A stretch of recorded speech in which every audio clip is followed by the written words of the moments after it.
Okay, well, for those of you who don't know who Eric Metaxas is, he does an online or a radio show on the radio, and the Wild Man hears him every morning when I wake up during the week and such. And back last September, his book came out called Donald Drains the Swamp, and it's a children's book, but an adult's book as well. You can see that the illustrations in there are quite fun and simple reading.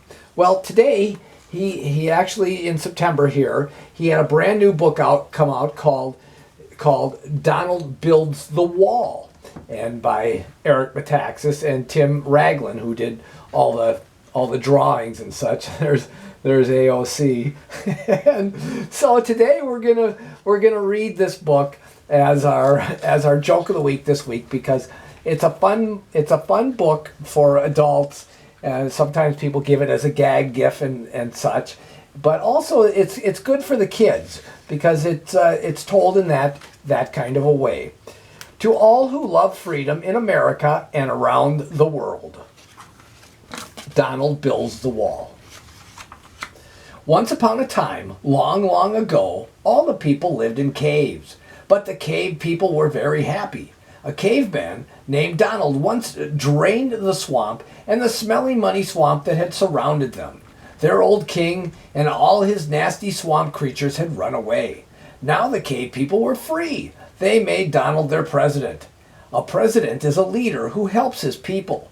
Donald and all the cave people helped each other, and together they made their country great again. Everything became more and more wonderful. They named their new country the Land of the Free, and the people were known as the Free People. Word soon spread of the Land of the Free. There were many swamplands with kings and queens who paid no attention to the people they ruled over. So, when those people heard about a place where you could be free and govern yourself, they couldn't get there fast enough. They came in droves and contributed to the wonderful society being created. One man was an inventor who rubbed two sticks together. He invented fire. Because of it, everyone was able to cook their food and stay warm when it got cold. Ooh, barbecue. Another man invented something called a wheel, but it was square and didn't work well. The other men invented one that was round. This worked much better. The free people called this competition in the free market. It made everyone more prosperous than ever. Things were so terrific that more and more people came, all contributing something different to the wonderful land of the free. But a few bad apples snuck in too. They didn't abide by the laws of the free people and were generally nothing but trouble. Some broke things and some even stole. The worst was a vicious gang called MSNBC 13. When the free people realized what was happening, they told these troublemakers that freedom was a privilege that came with great responsibilities. They then escorted them to the border and told them until they were interested in taking freedom seriously, they had to go back to their own land and be ruled by a king. But weeks later, some of them snuck back in. So Donald gathered everyone to talk about this problem. How could they let those who love freedom but keep out those who didn't? Donald had an idea.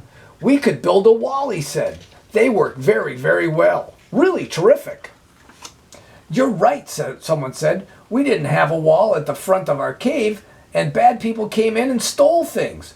So we built a wall with a door, and the problem was solved. The wall we build will be big and beautiful, Donald said, and it will have a big, beautiful door so that it can let in anyone who loves freedom, and all the people cheered. And so, working together, they started building the wall, and it was big and beautiful, with a door to match. But far, far away, the swamp creatures were having a different problem. They had chased the dirty swamp money. All the way to the horizon. They settled right where the money piled up, and every day They did the only thing they knew how to do. They spent it. And pretty soon the huge pile had disappeared. Oh no.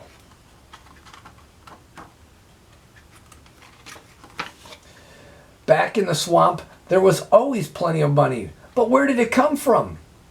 From the people outside the swamp, said the Lobbyosaurus. They earned it by working. Working? Ugh, you don't expect us to work. Work is for those that are uncultured and uneducated. And don't forget the plural. We, on the other hand, are made for spending. Right, but first we need other people's money, roared Georgosaurus. While the swamp creatures were talking, the trees filled with bluebirds. They had just come from the land of the free. They kept tweeting all about the great things the cave peoples in the cave people's new country.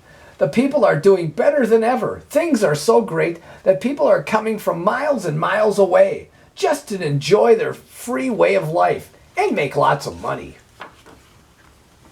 The swamp creatures got really mad when they heard of this. It's not fair. The cavemen have so much good stuff. It's because they've stolen what was ours. That was our land, so whatever they've got there is ours too.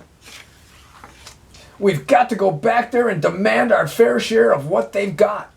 So they began the long journey back to what was once the swamp, but is now the land of the free. Along the way, the swamp creatures met a crazy old man. He looked harmless enough, but then the crazy old man started beating them with his club. Ouch, they cried. What do you want? What do we want? Money, shouted the crazy old man. When do we want it? Now. But, no money, no peace, shouted the crazy old man. We don't have any money, the red dragon said, but we know where to get it. Come help us. Lead on, comrade, shouted the crazy old man. Later that day, they met a little girl. When she saw them, her eyes grew very big.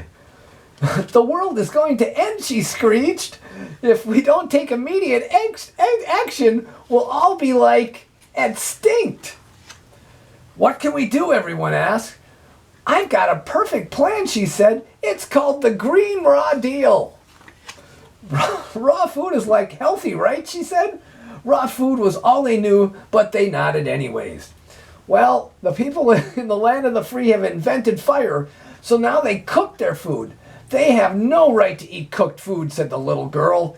It's unnatural and unhealthy, and besides, fire causes smoke, which hurts your eyes and makes you cough. We've got to put a tax on fire and smoke.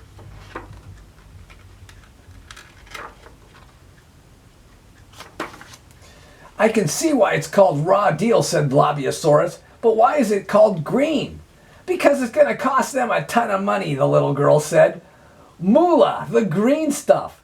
You're singing our tune, said the swamp creatures. Why don't you join us? And so they fell in together and continued their journey.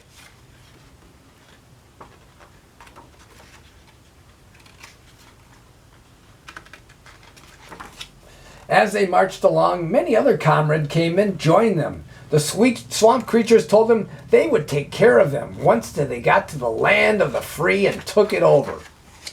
Meanwhile, Donald and everyone else had worked hard at building the wall. Freedom was at stake, but at last it was finished. Donald stood on top of the wall and looked over the land. He saw a long caravan headed in their direction. From far away, it looked just like a snake. Donald said they must find out if the approaching crowd loved freedom or it really was a nasty snake. If they don't love freedom, they'll turn this place back into the swamp real quick.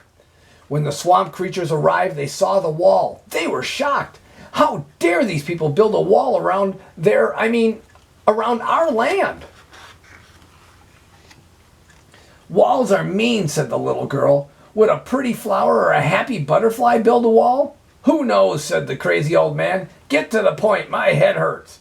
Then Georgosaurus spoke. You can't create the kind of society we want without breaking a few eggs. And so, with his louded voice, he roared, "Now hear this. If you cave people don't let us in, we'll come in by force. We are here to take back what is rightfully ours." "Dream on, Freckleface," said Donald. "You stole this land from these good people and turned it into a disgusting swamp.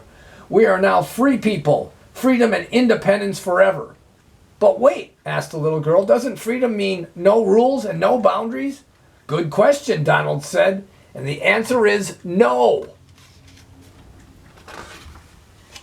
So the swamp creatures tried to figure out how to cross the border into the land of the free. But everywhere they looked, there was a wall. They tried tunneling under it, but it was too deep down. And they tried climbing over it, but it was too high. So eventually they just gave up and went away. Then one day, someone noticed something. It was a gigantic rhinoceros on wheels just outside the gate. It had a tag that said, "For our friends, the cave people." "What a nice gesture," someone said. "Let's open the door and pull it inside." "I'm afraid this could be a trick," said Donald. "Yes," said one of the free people. "A great leader from our past once said, 'Trust, but verify.'"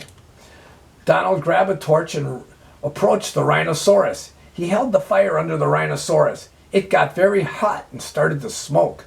Suddenly, a door opened and out jumped the MSNBC 13 gang. "Don't do it," they cried. "It was all the swamp creatures' idea." And speak of the devil, the swamp creatures jumped out next. And this time, they ran away for good. After that, if someone wanted to come to the land of the free, that person would knock on the gate, and someone would check them out. And if they were freedom-loving, they would be let in. And if they weren't, they wouldn't. It was that simple. More and more freedom-loving people came to join the land of the free, and it grew more and more prosperous, and is growing to this day bigly. And there's Eric.